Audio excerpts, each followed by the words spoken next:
Hi everyone, welcome back to my YouTube channel. ನಾನಿವತ್ತಿನ ವಿಡಿಯೋದಲ್ಲಿ ನಿಮಗೆ ಒಂದು ಈಸಿಯಾಗಿ ಮಾಡಿಕೊಳ್ಳುವಂಥ ಒಂದು ಬ್ರೈಡಲ್ ಡಿಸೈನ್ನ ತೋರಿಸ್ತಾ ಇದ್ದೀನಿ. ಹಾಗೆ ಈ ಡಿಸೈನಲ್ಲಿ ನಾನು ರಿಂಗ್ ಬೀಡನ್ನ ಬಳಸ್ಕೊಂಡು ಡಿಸೈನ್ನ ಮಾಡ್ಕೊಳ್ತಾ ಇದ್ದೀನಿ. ಹಾಗೆ ಜಾಸ್ತಿ ಬೀಡನ್ನು ಸಹ ಈ ಡಿಸೈನಲ್ಲಿ ನಾನು ಬಳಸ್ಕೊಳ್ತಾ ಇಲ್ಲ. ನಾನಿಲ್ಲಿ ಡಿಸೈನ್ನ ಮಾಡೋದಕ್ಕೆ 6 ಎಳೆ ದಾರನ ತಗೊಂಡಿದ್ದೀನಿ. ಹಾಗೆ ನೀಡಲ್ ಬಂದು 0.75 mm ತಗೊಂಡಿದ್ದೀನಿ. ಸೀರೆಯ ಸ್ಟಾರ್ಟಿಂಗಲ್ಲಿ ಮೊದಲಿಗೆ ಒಂದು ಸಲ ಲಾಕ್ನ ಮಾಡ್ಕೊಳ್ಳಿ. ಲಾಕ್ನ ಮಾಡಿ ಆದಮೇಲೆ ಲಾಕ್ನ ಪಕ್ಕದಲ್ಲೇ ಮತ್ತೆ ಒಂದು ಸಲ ಲಾಕ್ನ ಮಾಡ್ಕೊಳ್ಳಿ. ನೋಡಿ, 2 ಸಲ ಲಾಕ್ನ ಮಾಡ್ಕೊಂಡಿದ್ದೀನಿ. ನಾನಿಲ್ಲಿ 2 ಸಲ ಲಾಕ್ನ ಮಾಡ್ಕೊಂಡಿದ್ದೀನಿ. 2 ಸಲ ಲಾಕ್ನ ಮಾಡಿ ಆದಮೇಲೆ 1 2 ನಾನಿಲ್ಲಿ 2 ಚೈನ್ನ ಹಾಕ್ಕೊಂಡಿದ್ದೀನಿ. 2 ಚೈನ್ನ ಹಾಕಿ ಆದಮೇಲೆ ನೀಡಲ್ ಮೇಲೆ ದಾರನ ತಗೊಂಡು ಲಾಕ್ನ ಪಕ್ಕದಲ್ಲೇ ನಿಡಲ್ನ ಹಾಕಿ ದಾರನ ಎಳ್ಕೊಂಡು 2 ದಾರನ ಒಂದು ಮಾಡ್ಕೊಳ್ತಾ ಇದ್ದೀನಿ, ಮತ್ತು 2 ದಾರನ ಒಂದು ಮಾಡ್ಕೊಳ್ತಾ ಇದ್ದೀನಿ. ನೋಡಿ, ನಾನಿಲ್ಲಿ ಡಬಲ್ ಕ್ರೋಶೆ ಕಂಬನ ಮಾಡ್ಕೊಳ್ತಾ ಇದ್ದೀನಿ. ನೀಡಲ್ ಮೇಲೆ ಒಂದು ಸಲ ದಾರನ ತಗೊಂಡು ಇವಾಗ ಡಬಲ್ ಕ್ರೋಶೆ ಕಂಬನ ಏನು ಮಾಡ್ಕೊಂಡಿದ್ನೋ ಅದ್ರ ಪಕ್ಕದಲ್ಲೇ ನಾನು ಮತ್ತೆ ಡಬಲ್ ಕ್ರೋಶೆ ಕಂಬನ ಮಾಡ್ಕೊಳ್ತಾ ಇದ್ದೀನಿ. ನೀಡಲ್ ಮೇಲೆ ಒಂದು ಸಲ ದಾರನ ತಗೊಳ್ಳಿ. ದಾರನ ತಗೊಂಡು ಡಬಲ್ ಕ್ರೋಶೆ ಕಂಬದ ಪಕ್ಕದಲ್ಲೇ ಡಬಲ್ ಕ್ರೋಶೆ ಕಂಬನ ಮಾಡ್ಕೊಳ್ತಾ ಇದ್ದೀನಿ. ಮತ್ತು ನೀಡಲ್ ಮೇಲೆ ದಾರನ ತಗೊಂಡು ನಾನು ಡಬಲ್ ಕ್ರೋಶೆ ಕಂಬದ ಪಕ್ಕದಲ್ಲೇ ಡಬಲ್ ಕ್ರೋಶೆ ಕಂಬನ ಮಾಡ್ಕೊಳ್ತಾ ಇದ್ದೀನಿ. ನಾನಿಲ್ಲಿ ಒಟ್ಟು 5 ಡಬಲ್ ಕ್ರೋಶೆ ಕಂಬನ ಮಾಡ್ಕೊಂಡಿದ್ದೀನಿ. 2 ಚೈನ್ನ ಏನು ಹಾಕ್ಕೊಂಡಿದ್ದೀನೋ ಅದನ್ನು ಬಿಟ್ಟು 5 ಡಬಲ್ ಕ್ರೋಶೆ ಕಂಬನ ಮಾಡ್ಕೊಳ್ಳಿ. 5 ಡಬಲ್ ಕ್ರೋಶೆ ಕಂಬ ಆದಮೇಲೆ ಇವಾಗ ನಾನು ರಿಂಗ್ ಬೀಡನ್ನ ಸೇರಿಸ್ಕೊಳ್ತಾ ಇದ್ದೀನಿ. ನೋಡಿ, ನನ್ನ ಲೆಫ್ಟ್ ಹ್ಯಾಂಡಲ್ಲಿ ನಾನು ರಿಂಗ್ ಬೀಡನ್ನ ಇಟ್ಕೊಂಡಿದ್ದೀನಿ. ನೀವೂ ಅಷ್ಟೇ ಲೆಫ್ಟ್ ಹ್ಯಾಂಡಲ್ಲಿ ಈ ರೀತಿಯಾಗಿ ರಿಂಗ್ ಬೀಡನ್ನ ಬ್ಯಾಲೆನ್ಸ್ ಮಾಡ್ಕೋಬೇಕು. ಇವಾಗ ನೀಡಲ್ನ ರಿಂಗ್ ಬೀಡನ್ನ ಮೇಲ್ಭಾಗದಲ್ಲಿ ಈ ರೀತಿಯಾಗಿ ನೀಡಲ್ನ ಹಾಕಿ ದಾರನ ಎಳ್ಕೊಂಡು ಮೊದಲಿಗೆ ರಿಂಗ್ ಬೀಡನ್ನ ನಾನು ಲಾಕ್ ಮಾಡ್ಕೊಳ್ತಾ ಇದ್ದೀನಿ. ಲಾಕ್ನ ಮಾಡಿ ಆದಮೇಲೆ 1 2 ನೋಡಿ, ನಾನಿಲ್ಲಿ ರಿಂಗ್ ಬೀಡನ್ನ ಲಾಕ್ ಮಾಡಿ ಆದಮೇಲೆ 2 ಚೈನ್ನ ಹಾಕ್ಕೊಂಡಿದ್ದೀನಿ.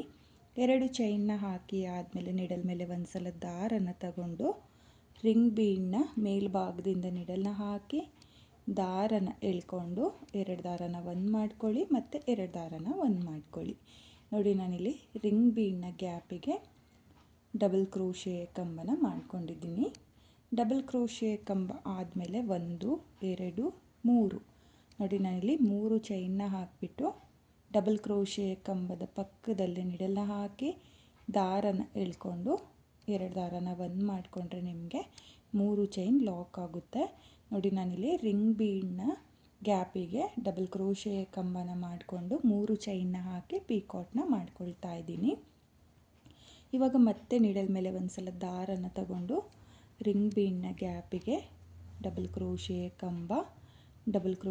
ಕಂಬ ಆದಮೇಲೆ 1 2 3 ನೋಡಿ, 3 ಚೈನ್ನ ಹಾಕಿ ಡಬಲ್ ಕ್ರೋಶೆ ಕಂಬದ ಪಕ್ಕದಲ್ಲೇ ನೀಡಲ್ನ ಹಾಕಿ ದಾರನ ಎಳ್ಕೊಂಡು ಈ ರೀತಿಯಾಗಿ ಪೀಕಾಟ್ ಕಂಬನ ಮಾಡ್ಕೋಬೇಕು. ನೋಡಿ, ಮತ್ತೆ ನಾನು ಡಬಲ್ ಕ್ರೋಶೆ ಕಂಬನ ಮಾಡ್ಕೊಳ್ತಾ ಇದ್ದೀನಿ.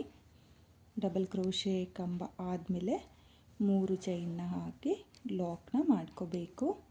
ನೋಡಿ, ರಿಂಗ್ ಬೀಡನ್ನ ಮೇಲ್ಭಾಗದಿಂದ ನೀಡಲ್ನ ಹಾಕ್ಕೊಳ್ತಾ ಇರೋದು. ನೀವೂ ಅಷ್ಟೇ ರಿಂಗ್ ಬೀಡನ್ನ ಮೇಲ್ಭಾಗದಿಂದ ನೀಡಲ್ನ ಹಾಕಿ ದಾರನ ಎಳ್ಕೊಂಡು ಒಂದು ಡಬಲ್ ಕ್ರೋಶೆ ಕಂಬನ ಮಾಡ್ಕೋಬೇಕು. ಡಬಲ್ ಕ್ರೋಶೆ ಕಂಬ ಆದಮೇಲೆ 3 ಚೈನ್ನ ಹಾಕಿ ಪೀಕಾಟ್ನ ಮಾಡ್ಕೊಳ್ತಾ ಹೋಗಬೇಕು. ನಾನಿಲ್ಲಿ ರಿಂಗ್ ಬೀಡನ್ನ ಗ್ಯಾಪಿಗೆ ಒಟ್ಟು 14 ಪೀಕಾಟ್ ಕಂಬನ ಮಾಡ್ಕೊಂಡಿದ್ದೀನಿ. ನೀವೂ ಅಷ್ಟೇ 14 ಪೀಕಾಟ್ ಕಂಬನ ಮಾಡ್ಕೋಬೇಕು. 14 ಪೀಕಾಟ್ ಕಂಬ ಆದಮೇಲೆ 1 2 ನೋಡಿ, 2 ಚೈನ್ನ ಹಾಕಿಬಿಟ್ಟು ರಿಂಗ್ ಬೀಡಿಗೆ ಒಂದು ಸಲ ಲಾಕ್ನ ಮಾಡ್ಕೋಬೇಕು. ಅಂದರೆ ಸ್ಟಾರ್ಟಿಂಗಲ್ಲಿ ರಿಂಗ್ ಬೀಡಿಗೆ ಪೀಕಾಟ್ ಕಂಬನ ಮಾಡ್ಕೊಳ್ಳೋಕ್ಕೂ ಮುಂಚೆ ಒಂದು ಲಾಕ್ ಹಾಗೆ 2 ಚೈನ್ನ ಹಾಕ್ಕೊಂಡಿದ್ವಲ್ಲ ಅದೇ ರೀತಿಯಾಗಿ ನೀವು ರಿಂಗ್ ಬೀಡನ್ನ ಎಂಡ್ ಮಾಡ್ಕೋಬೇಕಾಗುತ್ತೆ. ನೋಡಿ, ಲಾಕ್ನ ಮಾಡಿ ಆದಮೇಲೆ ನಿಡಲ್ ಮೇಲೆ ದಾರನ ತಗೊಳ್ಳಿ. ನಿಡಲ್ ಮೇಲೆ ದಾರನ ತಗೊಂಡು ಒಂದು 3 ಚೈನು ಅಥವಾ ಒಂದು 4 ಡಬಲ್ ಕ್ರೋಶೆ ಕಂಬ ಎಲ್ಲಿಗೆ ಬರುತ್ತೋ ಅಲ್ಲಿಗೆ ನಿಡಲ್ನ ಹಾಕಿ ದಾರನ ಎಳ್ಕೊಂಡು ಮತ್ತೆ ನಾನು ಡಬಲ್ ಕ್ರೋಶೆ ಕಂಬನ ಮಾಡ್ಕೊಳ್ತಾ ಇದ್ದೀನಿ. ನೋಡಿ, ಇಷ್ಟು ಗ್ಯಾಪ್ನ ಬಿಟ್ಟು ನೀವು ಡಬಲ್ ಕ್ರೋಶೆ ಕಂಬನ ಮಾಡ್ಕೋಬೇಕು. ಡಬಲ್ ಕ್ರೋಶೆ ಕಂಬ ಆದಮೇಲೆ ಮತ್ತೆ ನಿಡಲ್ ಮೇಲೆ ದಾರನ ತಗೊಂಡು ಡಬಲ್ ಕ್ರೋಶೆ ಕಂಬದ ಪಕ್ಕದಲ್ಲೇ ನಾನು ಡಬಲ್ ಕ್ರೋಶೆ ಕಂಬನ ಮಾಡ್ಕೊಳ್ತಾ ಇದ್ದೀನಿ. ನೀಡಲ್ ಮೇಲೆ ಒಂದು ಸಲ ದಾರನ ತಗೊಂಡು ಡಬಲ್ ಕ್ರೋಶೆ ಕಂಬದ ಪಕ್ಕದಲ್ಲೇ ಡಬಲ್ ಕ್ರೋಶೆ ಕಂಬನ ಮಾಡ್ಕೋಬೇಕು. ನೋಡಿ, ನಾನಿಲ್ಲಿ ಒಟ್ಟು 6 ಡಬಲ್ ಕ್ರೋಶೆ ಕಂಬನ ಮಾಡ್ಕೊಂಡಿದ್ದೀನಿ. 6 ಡಬಲ್ ಕ್ರೋಶೆ ಕಂಬ ಆದಮೇಲೆ ದಾರನ ಮೇಲ್ ಮಾಡಿಕೊಂಡು ಇವಾಗ ಒಂದು ಬೀಡನ್ನ ಸೇರಿಸ್ಕೊಳ್ತಾ ಇದ್ದೀನಿ. ನೋಡಿ, ನಾನಿಲ್ಲಿ ಒಂದು 8 mm ಬೀಡನ್ನ ಸೇರಿಸ್ಕೊಳ್ತಾ ಇದ್ದೀನಿ. ಬೀಡನ್ನ ಸೇರಿಸಿ ಆದಮೇಲೆ ಬೀಡನ್ನ ಲಾಕ್ ಮಾಡ್ಕೊಳ್ತಾ ಇಲ್ಲ, ಹಾಗೆಯೇ ನೀಡಲ್ ಮೇಲೆ ದಾರನ ತಗೊಂಡು ಸೀರೆ ಮೇಲೆ ಎಲ್ಲಿಗೆ ಬರುತ್ತೋ ಅಲ್ಲಿಗೆ ನೀಡಲ್ನ ಹಾಕಿ ದಾರನ ಎಳ್ಕೊಂಡು ಮತ್ತೆ ಡಬಲ್ ಕ್ರೋಶೆ ಕಂಬನ ಮಾಡ್ಕೊಳ್ತಾ ಇದ್ದೀನಿ. ನೋಡಿ, ನಾನಿಲ್ಲಿ ಒಟ್ಟು 6 ಡಬಲ್ ಕ್ರೋಶೆ ಕಂಬನ ಮಾಡ್ಕೊಳ್ತಾ ಇದ್ದೀನಿ. ಒಂದು ಕಂಬದ ಪಕ್ಕದಲ್ಲೇ ಮತ್ತೆ ಒಂದು ಡಬಲ್ ಕ್ರೋಶೆ ಕಂಬನ ಮಾಡ್ಕೋಬೇಕು. ಹಾಗೆ ಎಲ್ಲ ಕಂಬಗಳು ಒಂದೇ ಸಮಕ್ಕೆ ಬರೋ ಥರ ನೀವು ಡಬಲ್ ಕ್ರೋಶೆ ಕಂಬನ ಮಾಡ್ಕೊಳ್ಬೇಕಾಗುತ್ತೆ. ನೋಡಿ, ಮತ್ತೆ 6 ಡಬಲ್ ಕ್ರೋಶೆ ಕಂಬನ ಮಾಡ್ಕೊಂಡಿದ್ದೀನಿ. 6 ಡಬಲ್ ಕ್ರೋಶೆ ಕಂಬ ಆದಮೇಲೆ 1 2 3. ನೋಡಿ, ನಾನಿಲ್ಲಿ 3 ಚೈನ್ನ ಹಾಕಿಬಿಟ್ಟು ಮತ್ತೆ ನಿಡಲ್ ಮೇಲೆ ದಾರನ ತಗೊಂಡು ಡಬಲ್ ಕ್ರೋಶೆ ಕಂಬನ ಮಾಡ್ಕೊಳ್ತಾ ಇದ್ದೀನಿ. 1 2 3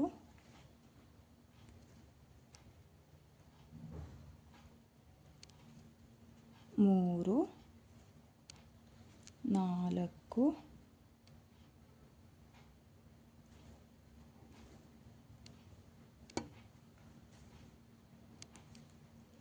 5 6. ನೋಡಿ, ನಾನಿಲ್ಲಿ ಮತ್ತೆ 6 ಡಬಲ್ ಕ್ರೋಶೆ ಕಂಬನ ಮಾಡ್ಕೊಂಡಿದ್ದೀನಿ. 6 ಡಬಲ್ ಕ್ರೋಶೆ ಕಂಬ ಆದಮೇಲೆ ಮತ್ತೆ ಒಂದು ಬೀಡನ್ನ ಸೇರಿಸ್ಕೋಬೇಕು. ನೋಡಿ, ಮತ್ತೆ ಒಂದು ಬೀಡನ್ನ ಸೇರಿಸಿ ಆದಮೇಲೆ ಬೀಡನ್ನ ಲಾಕ್ ಮಾಡ್ಕೊಳ್ತಾ ಇಲ್ಲ, ಹಾಗೆಯೇ ನಿಡಲ್ ಮೇಲೆ ದಾರನ ತಗೊಂಡು ಎಲ್ಲಿಗೆ ಬರುತ್ತೋ ಅಲ್ಲಿಗೆ ಡಬಲ್ ಕ್ರೋಶೆ ಕಂಬನ ಮಾಡ್ಕೊಳ್ತಾ ಇದ್ದೀನಿ. ಅಂದರೆ ಇಲ್ಲಿ ಕುಚ್ಚಿಗೂ ಹಾಗೆ ಏನು ರಿಂಗ್ ಬೀಡನ್ನ ಡಿಸೈನ್ ಮಾಡ್ಕೊಂಡಿರ್ತೀವಲ್ಲ ಅದು ಸ್ವಲ್ಪ ಗ್ಯಾಪ್ ಇರಲಿ ಅಂತೇಳ್ಬಿಟ್ಟು ಹತ್ತತ್ರ ಬರಬಾರ್ದು ಅಂತೇಳ್ಬಿಟ್ಟು ನಾನು ಈ ರೀತಿಯಾಗಿ ಬೀಡನ್ನ ಸೇರಿಸ್ಕೊಳ್ತಾ ಇರೋದು. ನೀವೂ ಅಷ್ಟೇ ಈ ರೀತಿಯಾಗಿ ಒಂದು 8 mm ಬೀಡನ್ನ ಸೇರಿಸ್ಕೊಂಡು 6 ಡಬಲ್ ಕ್ರೋಶೆ ಕಂಬನ ಮಾಡ್ಕೊಳ್ಳಿ. ಹಾಗೆ ನಿಮಗೆ ನಾನು ಡಿಸೈನ ಕೂಡ ತೋರಿಸ್ತಾ ಇದ್ದೀನಿ. ನೋಡಿ, ಈ ರೀತಿಯಾಗಿ ರಿಂಗ್ ಬೀಡ್ ಕಂಪ್ಲೀಟ್ ಆದಮೇಲೆ 6 ಡಬಲ್ ಕ್ರೋಶೆ ಕಂಬನ ಹಾಕ್ಕೋಬೇಕು. ಒಂದು ಬೀಡನ್ನ ಸೇರಿಸಿ ಆದಮೇಲೆ ಮತ್ತೆ 6 ಡಬಲ್ ಕ್ರೋಶೆ ಕಂಬ, 3 ಚೈನ್, ಮತ್ತು 6 ಡಬಲ್ ಕ್ರೋಶೆ ಕಂಬ, ಒಂದು ಬೀಡ್, ಮತ್ತು 6 ಡಬಲ್ ಕ್ರೋಶೆ ಕಂಬ. ಈ ರೀತಿಯಾಗಿ ನೀವು ಡಿಸೈನ್ನ ಮಾಡ್ಕೋಬೇಕಾಗುತ್ತೆ. ಇವಾಗ ಮತ್ತೆ ನಾನು ರಿಂಗ್ ಬೀಡನ್ನ ಸೇರಿಸ್ಕೊಳ್ತಾ ಇದ್ದೀನಿ. ನೋಡಿ, 6 ಡಬಲ್ ಕ್ರೋಶೆ ಕಂಬ ಆದಮೇಲೆ ರಿಂಗ್ ಬೀಡನ್ನ ಒಂದು ಸಲ ಲಾಕ್ನ ಮಾಡ್ಕೊಳ್ತಾ ಇದ್ದೀನಿ. ಲಾಕ್ನ ಮಾಡಿ ಆದಮೇಲೆ 1 2. ನೋಡಿ, ಈ ರೀತಿಯಾಗಿ ಸ್ಟಾರ್ಟಿಂಗಲ್ಲಿ 2 ಚೈನ್ನ ಹಾಕ್ಕೋಬೇಕು. 2 ಚೈನ್ನ ಹಾಕಿ ಆದಮೇಲೆ ರಿಂಗ್ ಬೀಡನ್ನ ಗ್ಯಾಪಿಗೆ ನೀವು ಡಬಲ್ ಕ್ರೋಶೆ ಕಂಬನ ಮಾಡಿಕೊಂಡು 3 ಚೈನ್ನ ಹಾಕಿ ಪಿಕೋಟ್ ಕಂಬನ ಮಾಡ್ಕೊಳ್ತಾ ಹೋಗಬೇಕಾಗುತ್ತೆ. ಹಾಗೆ ನಾನಿಲ್ಲಿ ಮೊದಲನೇ ರಿಂಗ್ ಬೀಡಿಗೆ 14 ಪಿಕೋಟ್ ಕಂಬನ ಮಾಡ್ಕೊಂಡಿದ್ದೀನಿ. ನಾನಿಲ್ಲಿ ಪ್ರತಿಯೊಂದು ರಿಂಗ್ ಬೀಡ್ನ ಗ್ಯಾಪಿಗೂ 14 ಪಿಕೋಟ್ ಕಂಬನೇ ಮಾಡ್ಕೊಳ್ತೀನಿ. ನೀವೂ ಅಷ್ಟೇ ಕೌಂಟ್ನ ಮಾಡಿಕೊಂಡು 14 ಪಿಕೋಟ್ ಕಂಬನ ಮಾಡ್ಕೋಬೇಕು. ತುಂಬಾ ಈಸಿ ಇದೆ, ಒಂದೇ ಸ್ಟೆಪ್ನಲ್ಲಿ ಈಸಿಯಾಗಿ ಮಾಡ್ಕೊಳ್ಳುವಂಥ ಡಿಸೈನು, ಹಾಗೆ ತುಂಬಾ ಚೆನ್ನಾಗೂ ಕೂಡ ಕಾಣಿಸುತ್ತೆ. ನೋಡಿ, ನಾನಿವಾಗ ಮತ್ತೆ ರಿಂಗ್ ಬೀಡನ್ನ ಡಬಲ್ ಕ್ರೋಶೆ ಕಂಬನ ಮಾಡಿಕೊಂಡು ಪಿಕೋಟ್ಗಳನ್ನ ಮಾಡ್ಕೊಳ್ತೀನಿ. ನೋಡಿ, ನಾನಿಲ್ಲಿ ರಿಂಗ್ ಬೀಡ್ನ ಗ್ಯಾಪಿಗೆ ಒಟ್ಟು 14 ಪಿಕೋಟ್ ಕಂಬನ ಮಾಡ್ಕೊಂಡಿದ್ದೀನಿ. 14 ಪೀಕಾಟ್ ಕಂಬ ಆದಮೇಲೆ 2 ಚೈನ್ನ ಹಾಕಿ ರಿಂಗ್ ಬೀಡಿಗೆ ಒಂದು ಸಲ ಲಾಕ್ನ ಮಾಡ್ಕೋಬೇಕು. ಲಾಕ್ನ ಮಾಡಿ ಆದಮೇಲೆ ನೀಡಲ್ ಮೇಲೆ ಒಂದು ಸಲ ದಾರನ ತಗೊಂಡು ಮೊದಲನೇ ರಿಂಗ್ ಬೀಡಿಗೆ ನೋಡಿ, ಮೊದಲನೇ ರಿಂಗ್ ಬೀಡಿಗೆ ಎಷ್ಟು ಗ್ಯಾಪ್ನ ಬಿಟ್ಟು ಡಬಲ್ ಕ್ರೋಶೆ ಕಂಬನ ಮಾಡ್ಕೊಂಡಿರ್ತೀರೋ ಅಷ್ಟೇ ಗ್ಯಾಪಿಗೆ ನೀವು ಲಾಕ್ನ ಮಾಡ್ಕೋಬೇಕಾಗುತ್ತೆ, ಅಂದರೆ ಡಬಲ್ ಕ್ರೋಶೆ ಕಂಬನ ಮಾಡ್ಕೋಬೇಕಾಗುತ್ತೆ. ನೋಡಿ ನಾನಿಲ್ಲಿ ಮತ್ತೆ ಡಬಲ್ ಕ್ರೋಶೆ ಕಂಬನ ಮಾಡ್ಕೊಳ್ತಾ ಇದ್ದೀನಿ. ನೋಡಿ ನಾನಿಲ್ಲಿ 6 ಡಬಲ್ ಕ್ರೋಶೆ ಕಂಬನ ಮಾಡ್ಕೊಳ್ತಾ ಇದ್ದೀನಿ.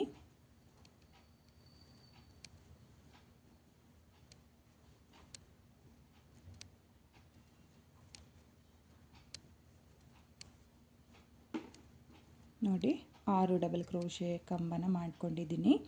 6 ಡಬಲ್ ಕ್ರೋಶೆ ಕಂಬ ಆದಮೇಲೆ ದಾರನ ಮೇಲ್ ಮಾಡಿಕೊಂಡು ಮತ್ತೆ ನಾನು ಈ ರೀತಿಯಾಗಿ ಬೀಡನ್ನ ಸೇರಿಸ್ಕೊಂಡು ಡಿಸೈನ್ನ ಕಂಟಿನ್ಯೂ ಮಾಡ್ಕೊಳ್ತೀನಿ. ನೀವು ಅಷ್ಟೇ ಇದೇ ರೀತಿಯಾಗಿ ಡಿಸೈನ್ನ ಮಾಡ್ಕೊಳ್ಳಿ. ಹಾಗೆ ನಿಮಗೆ ರಿಂಗ್ ಬೀಡು ಈ ರೀತಿಯಾಗಿ ಫೋಲ್ಡ್ ಆಗುತ್ತೆ. ಫೋಲ್ಡ್ ಆಗಬಾರ್ದು ಅಂದರೆ ನೀವು ಸ್ವಲ್ಪನೇ ಗ್ಲೋನ ಹಾಕಿಬಿಟ್ಟು ಅಂಟಿಸ್ಕೋಬೇಕು. ಯಾವ ರೀತಿಯಾಗಿ ಅಂಟಿಸ್ಕೊಳ್ಳೋದು ಅಂತ ಹೇಳ್ಬಿಟ್ಟು ತೋರಿಸ್ತೀನಿ. ನೋಡಿ ನಾನಿಲ್ಲಿ ಫ್ಯಾಬ್ರಿಕ್ ಗ್ಲೋನ ತಗೊಂಡಿದ್ದೀನಿ. ಇಲ್ಲಿ ಕಂಬ ಏನಿದೆಯೋ ಅಂದರೆ ಪೀಕಾಟ್ ಕಂಬ ಇದೆಯಲ್ಲ ಅಲ್ಲಿಗೆ ಈ ರೀತಿಯಾಗಿ ಸ್ವಲ್ಪನೇ ಗ್ಲೋನ ಹಾಕ್ಕೊಳ್ಳಿ.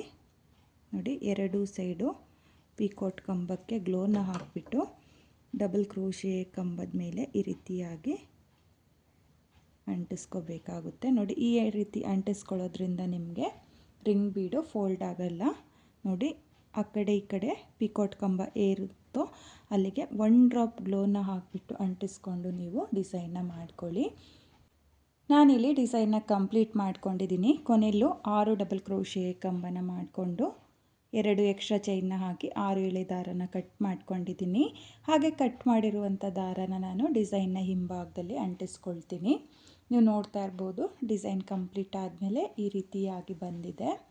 ಹಾಗೆ ನಾನಿವಾಗ ಈ ಡಿಸೈನ್ಗೆ ಕುಚ್ಚುಗಳನ್ನೂ ಸಹ ನಿಮಗೆ ಕಟ್ಟಿ ತೋರಿಸ್ತೀನಿ. ಇಲ್ಲಿ 3 ಚೈನ್ ಏನಿದೆಯೋ ಅದ್ರ ಗ್ಯಾಪಿಗೆ ಕುಚ್ಚುಗಳನ್ನ ಕಟ್ಕೊಳ್ತೀನಿ. ಈ ಡಿಸೈನ್ಗೆ ನಾನು ಕುಚ್ಚುಗಳನ್ನ ಕಟ್ಟಿ ಆಗಿದೆ. ನಾನಿಲ್ಲಿ 3 ಚೈನ್ನ ಗ್ಯಾಪ್ಗಳಿಗೆ ಕುಚ್ಚುಗಳನ್ನ ಕಟ್ಕೊಳ್ಳೋದಕ್ಕೆ 150 ಎಳೆ ದಾರನ ತಗೊಂಡಿದ್ದೀನಿ. ಅದನ್ನು ಡಬಲ್ ಮಾಡಿಕೊಂಡ್ರೆ 300 ಎಳೆ ದಾರ ಆಗುತ್ತೆ. ನೀವು ಇದೇ ರೀತಿಯಾಗಿ ಡಿಸೈನ್ನ ಮಾಡಿಕೊಂಡು ಕುಚ್ಚುಗಳನ್ನ ಕಟ್ಕೊಳ್ಳಿ. ತುಂಬಾ ಚೆನ್ನಾಗಿದೆ ಡಿಸೈನು. ಒಂದೇ ಸ್ಟೆಪ್ನಲ್ಲಿ ಈಸಿಯಾಗಿ ಮಾಡಿಕೊಳ್ಳುವಂಥ ಡಿಸೈನು. ಹಾಗೆ ನೀವು ನೋಡ್ತಾ ಇರ್ಬೋದು ರಿಂಗ್ ಬೀಡಿಗೆ ನಾನು ಪೀಕಾಟ್ ಕಂಬನ ಮಾಡ್ಕೊಂಡಿದ್ದೀನಲ್ಲ ಅದು ತುಂಬಾ ಚೆನ್ನಾಗಿ ಬರುತ್ತೆ ಫ್ರೆಂಡ್ಸ್. ತುಂಬಾ ರಿಚ್ ಲುಕ್ ಕೊಡುವಂಥ ಡಿಸೈನು. ಹಾಗೆ ಬಿಗಿನರ್ಸು ಕೂಡ ಈ ಡಿಸೈನ್ನ ತುಂಬಾ ಈಸಿಯಾಗಿ ಮಾಡ್ಕೋಬೋದು, ಕಷ್ಟ ಏನಿಲ್ಲ. ತುಂಬಾ ಚೆನ್ನಾಗಿದೆ ಡಿಸೈನು. ನಿಮಗೂ ಈ ಡಿಸೈನ್ ಇಷ್ಟ ಆಗಿದ್ದರೆ ಒಂದು ಸಲ ಟ್ರೈ ಮಾಡಿ. ಹಾಗೆ ರಿಂಗ್ ಬೀಡಿಗೆ ನಾನು ಏನು ಪೀಕಾಟ್ ಕಂಬನ ಹಾಕ್ಕೊಂಡಿದ್ನೋ 2 ಸೈಡ್ನಲ್ಲೂ ನಾನು ಗಮ್ನ ಹಾಕಿಬಿಟ್ಟು ಅಂಟಿಸ್ಕೊಂಡಿದ್ದೀನಿ. ಈ ರೀತಿ ನೀವು ಅಷ್ಟೇ 2 ಸೈಡು ಸ್ವಲ್ಪ ಗಮ್ನ ಹಾಕಿಬಿಟ್ಟು ಅಂಟಿಸ್ಕೊಡೋದ್ರಿಂದ ರಿಂಗ್ ಬೀಡ್ ಏನಿರುತ್ತೋ ಅದು ಫೋಲ್ಡ್ ಆಗಲ್ಲ. ನೀವು ಸ್ವಲ್ಪ ಗಮ್ನ ಹಾಕಿಬಿಟ್ಟು ಈ ರೀತಿಯಾಗಿ ಅಂಟಿಸ್ಕೊಳ್ಳಿ. ಹಾಗೆ ನಾನು ಈ ಡಿಸೈನಲ್ಲಿ ಜಾಸ್ತಿ ಬೀಡ್ಗಳನ್ನೂ ಸೇರಿಸ್ಕೊಂಡಿಲ್ಲ. ಬೀಡ್ ಯಾರಿಗಿಷ್ಟ ಇಲ್ವೋ ಅವರು ಈ ಡಿಸೈನ್ನ ಟ್ರೈ ಮಾಡ್ಬೋದು. ತುಂಬಾ ಚೆನ್ನಾಗಿದೆ ಫ್ರೆಂಡ್ಸ್. ತುಂಬಾ ನೀಟ್ ಫಿನಿಶಿಂಗ್ ಬರುತ್ತೆ. ನಾನಿಲ್ಲಿ ಎಕ್ಸ್ಟ್ರಾ ಕ್ಲಾತಿಗೆ ಸ್ವಲ್ಪನೇ ಡಿಸೈನ್ನ ನಿಮಗೆ ಮಾಡಿ ತೋರಿಸಿದ್ದೀನಿ. ನೀವು ಕಲರ್ ಕಾಂಬಿನೇಷನಲ್ಲಿ ಈ ಡಿಸೈನ್ನ ಟ್ರೈ ಮಾಡಿ. ತುಂಬಾ ಚೆನ್ನಾಗಿರುವಂಥ ಡಿಸೈನು. ಹಾಗೆ ಇವತ್ತಿನ ಈ ಡಿಸೈನ್ಗೆ ಪ್ರೈಸ್ ಬಂದು ನೀವು ಒಂದು 650ಇಂದ 750ವರೆಗೂ ಚಾರ್ಜ್ ಮಾಡ್ಕೋಬೋದು. ನಿಮ್ಮ ಪ್ಲೇಸಸ್ ಮೇಲೆ ಡಿಪೆಂಡ್ ಆಗುತ್ತೆ. ಕಡಿಮೆ ಜಾಸ್ತಿ ನೋಡಿಕೊಂಡು ನೀವು ಈ ಡಿಸೈನ್ಗೆ ಪ್ರೈಸ್ನ ಮಾಡ್ಕೊಳ್ಳಿ. ಹಾಗೆ ಇವತ್ತಿನ ಈ ಡಿಸೈನು ನಿಮಗೆಲ್ಲ ಇಷ್ಟ ಆಗಿದೆ ಅಂದ್ಕೊಂಡಿದ್ದೀನಿ. ಇಷ್ಟ ಆಗಿದ್ದರೆ ಯಾರು ನನ್ನ ವಿಡಿಯೋನ ನೋಡ್ತಾ ಇದ್ದೀರೋ ನನ್ನ ಚಾನಲ್ನ ಸಬ್ಸ್ಕ್ರೈಬ್ ಮಾಡ್ದಲೇ ವಿಡಿಯೋಗಳನ್ನ ನೋಡ್ತಾ ಇದ್ದರೆ ನನ್ನ ಚಾನಲ್ನ ಸಬ್ಸ್ಕ್ರೈಬ್ ಮಾಡಿಕೊಂಡು ಸಪೋರ್ಟ್ ಮಾಡಿ. ಹೊಸಬ್ರು ಯಾರಾದರೂ ನನ್ನ ವಿಡಿಯೋನ ನೋಡ್ತಾ ಇದ್ದರೆ ನನ್ನ ಚಾನಲ್ನ ಸಬ್ಸ್ಕ್ರೈಬ್ ಮಾಡಿಕೊಂಡು ನನ್ನ ವಿಡಿಯೋಗೆ ಒಂದು ಲೈಕ್ನ ಕೊಡೋದನ್ನು ಮಾತ್ರ ಮರಿಬೇಡಿ. ಈ ಡಿಸೈನ್ ಹೇಗಿದೆ ಅಂತೇಳ್ಬಿಟ್ಟು ಕಾಮೆಂಟ್ನ ಮಾಡಿ ಹಾಗೆ ಶೇರ್ ಮಾಡಿ. Thank you friends. Thank you for watching.